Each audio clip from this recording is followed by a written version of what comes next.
ان کا وہم میں بہت اچھی طرح سمجھتے تھے۔ مجھے احساس تھا کہ بیٹیوں کی ماں بہت زیادہ حساس ہوتی ہے، اور میری امی تو کچھ زیادہ ہی وہم کرنے والی خاتون تھی۔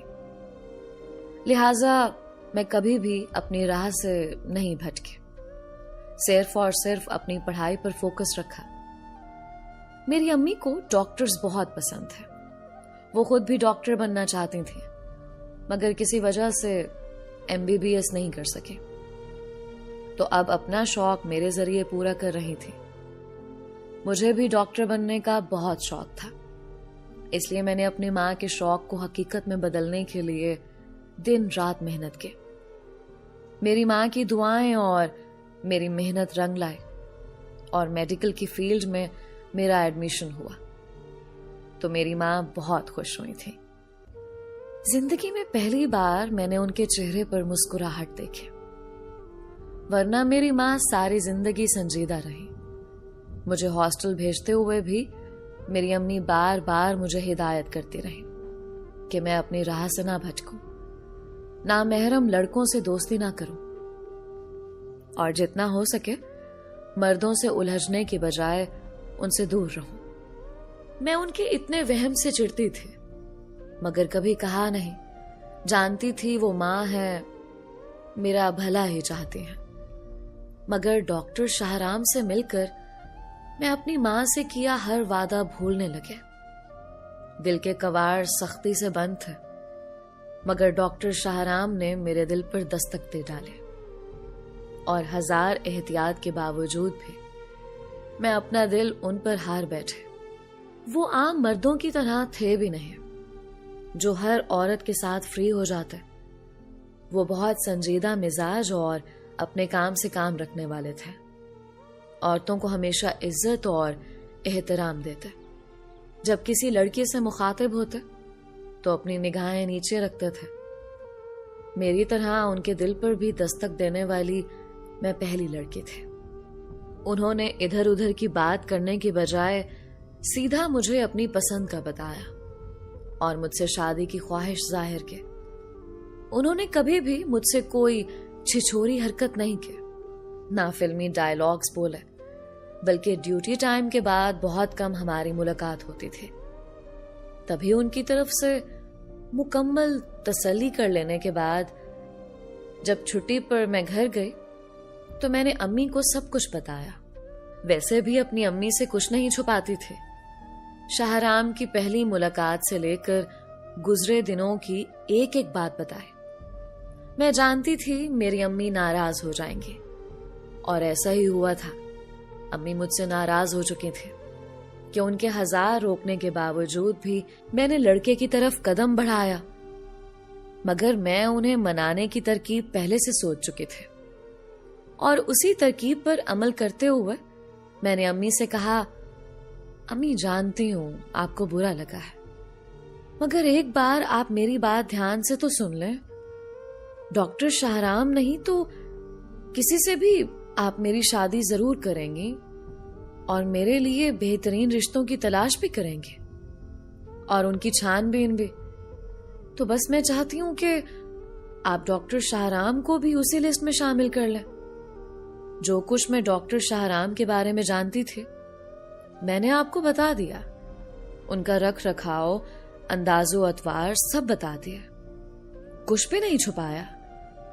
آپ ایک بار اس رشتے پر غور کر لیں، پھر بھی آپ کا دل نہیں مانا تو آپ مجھے بتا دینا، میں ڈاکٹر شاہرام سے پیچھے ہٹ جاؤں گی، اور آپ سے کبھی بھی اس رشتے کے لیے ضد نہیں کروں گی، اور جہاں آپ چاہیں گی وہیں شادی کروں گی۔ میری طرف سے آپ بے فکر رہیں۔ بس ایک آپشن کی طرح ڈاکٹر شاہرام کا آپشن آپ کے سامنے رکھا، باقی جو آپ کا فیصلہ ہوگا میں اس پر دل سے راضی ہوں۔ میری بات پر امی خاصی حد تک مطمئن ہوئی، اور ان کی مجھ سے ناراضی ختم ہو گئی تھی۔ میں ان سے تو یہ سب کہہ آئی تھی، مگر میرا دل دھڑک رہا تھا۔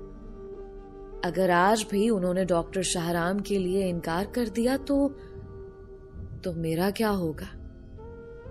میں نے تو ان کو کہہ دیا تھا کہ